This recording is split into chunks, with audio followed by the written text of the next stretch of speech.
currently experiencing a bit of a renaissance for old school side-scrollers and beat-em-ups, with games like Blazing Chrome, Capcom's beat-em-up collection, Katana Zero, Bloodstained Ritual of the Night, and the eagerly anticipated Streets of Rage 4, just to name a few. This is a genre that's very dear to me. Some of my most cherished gaming memories growing up are playing games like Double Dragon, Rolling Thunder, and of course the Streets of Rage games. I must admit though, I'd never heard of the Ninja Warriors, either the arcade game or the home version. I actually only found out about the remaster shortly before launch, but I was immediately drawn to the gorgeous pixel art and huge character sprites. I think I probably got about 30 seconds into the first trailer before I jumped on eBay to track down a copy. I'm normally not that impulsive, but I'm glad I was, because the Ninja Saviors Return of the Warriors is absolutely brilliant, and in this review I'm going to tell you why you shouldn't skip this hidden gem. The Ninja Saviors Return of the Warriors, or the Ninja Warriors once again as it's known in Japan, is a 2D side-scrolling beat-em-up. It's a remake of the 1994 Super Nintendo game The Ninja Warriors Again, also known as Ninja Warriors The New Generation in some regions. The Super Nintendo version is itself a remake of the 1987 The Ninja Warriors arcade game. I'm pretty sure that version only has one name, but honestly, who can be sure at this point? Whereas the Super Nintendo remake was more of a reimagining or a sequel to the original, the Ninja Saviors is an HD remastering of the Super Nintendo version for both the Switch and the PS4. It's essentially the same game with enhanced visuals, new features, and 2 new characters. That might make it sound like any other HD remastering, but this couldn't be further from the truth. It hasn't just been given 16:9 support and a scanline filter. The team responsible have really gone above and beyond with this port. The game's art for starters has been completely redrawn, with much larger character sprites that have many more frames of animation.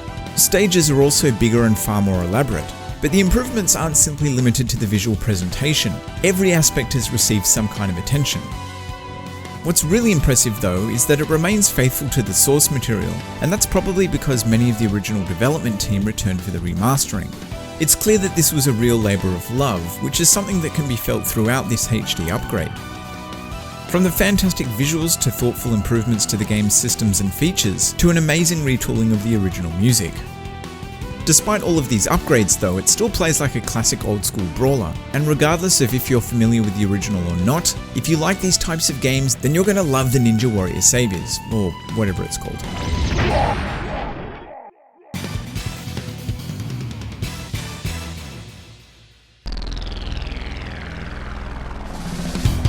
The story in Ninja Warriors Again is pretty light. It's set sometime in the future where the world has suffered for decades under the rule of the evil dictator Bangla. You are a prototype robot ninja and the last remaining hope of the rebels who have risen up against Bangla's forces. Your mission is to track him down and overthrow his regime. Like many old school beat-em-ups, the Ninja Saviors Again can be beaten in a single sitting. If you don't use any continues, you can probably complete all 8 stages in around 30 to 40 minutes. There are 3 modes to choose from: Story, Multiplayer, which is just story with 2 people, and Time Attack, which allows you to play through individual stages rather than starting from the beginning. On the surface this might seem a bit limited, but there's plenty of reasons to play through it again. The gameplay itself will undoubtedly have you coming back repeatedly, but outside of this, Time Attack encourages you to play through each stage to beat your previous times. It's also got online leaderboards, just in case you needed a reminder of how badly you suck in the grand scheme of things. Also, just like back in the good old days, completing the game with different characters and difficulties unlocks new content. There's no shop to simply purchase this content either, so if you want to play as a giant screen-sized ninja tank, and trust me you do, then you'll have to get busy mastering each character's moves.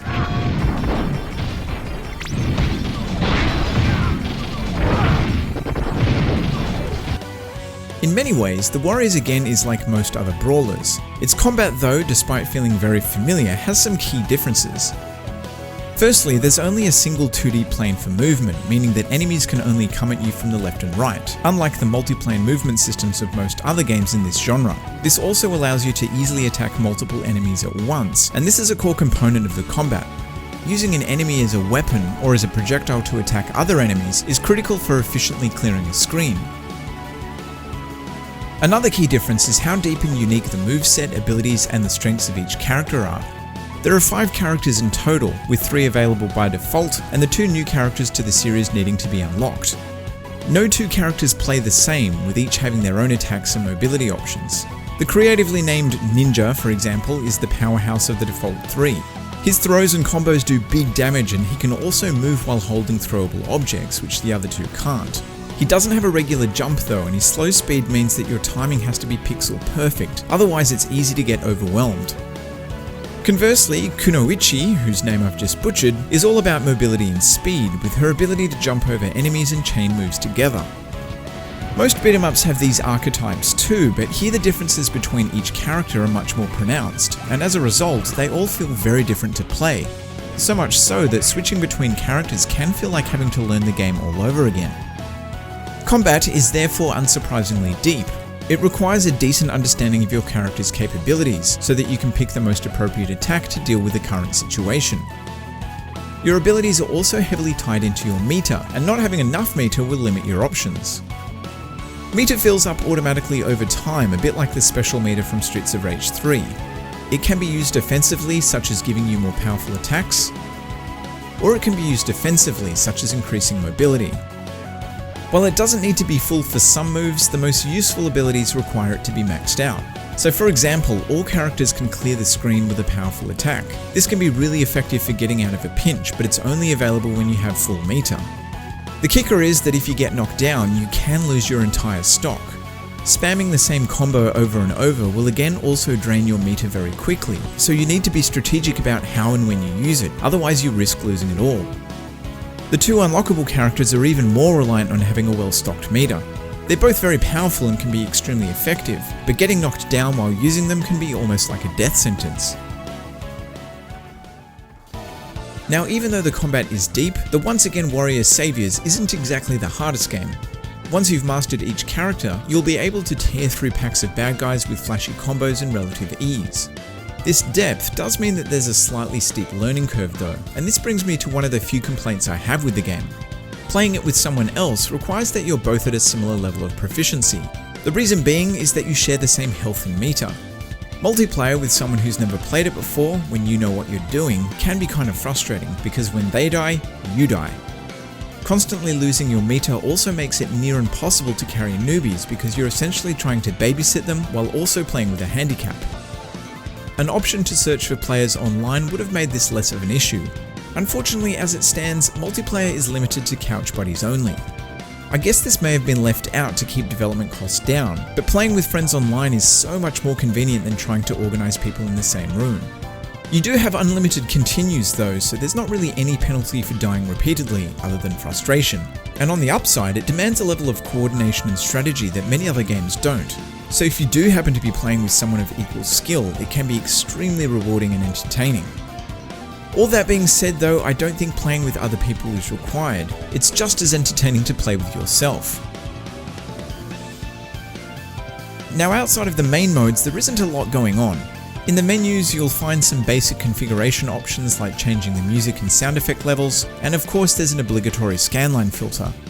Normally I don't have much interest in these because I find they're often overdone, but I actually think this is one of the better scanline filters I've seen.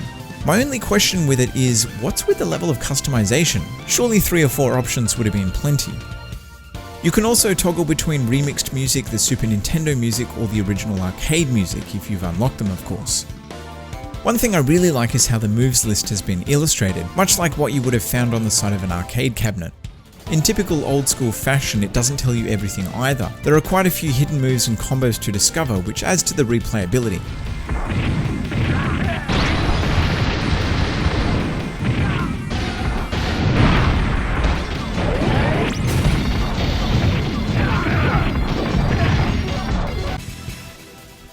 The Save Your Warriors Ninja is available on Nintendo Switch and PS4 in either physical format or as a download, although I believe the digital version is limited per region as it's not available here in Australia.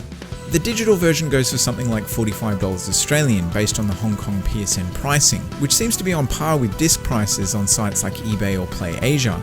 Either way, it's not terribly expensive, especially considering that prices for the Super Nintendo version are kind of bonkers. Interestingly, the original arcade version is also available to download from the PSN. Playing it on your TV is a far cry from the original 3-monitor arcade setup, but hey, if you want to see where it all started, that's totally possible. If you're a fan of 2D pixel art, then the Ninja Saviors presentation alone makes it worth a look in. It doesn't just look the part though. Beyond its nostalgic visual presentation, it delivers an immensely satisfying combat system, fun boss battles, and over-the-top action. Even if you've never played one of the earlier installments, this is a very easy game to fall in love with. If you're a fan of side-scrolling beat-em-ups, this is an easy game to recommend. Cool, so thanks for making it to the end of the video. If you want to like this video, that would help me out a lot. If you want to dislike it, then that's totally your prerogative. Subscribe if you'd like to stay up to date with any new content that I may release. But otherwise, cheers!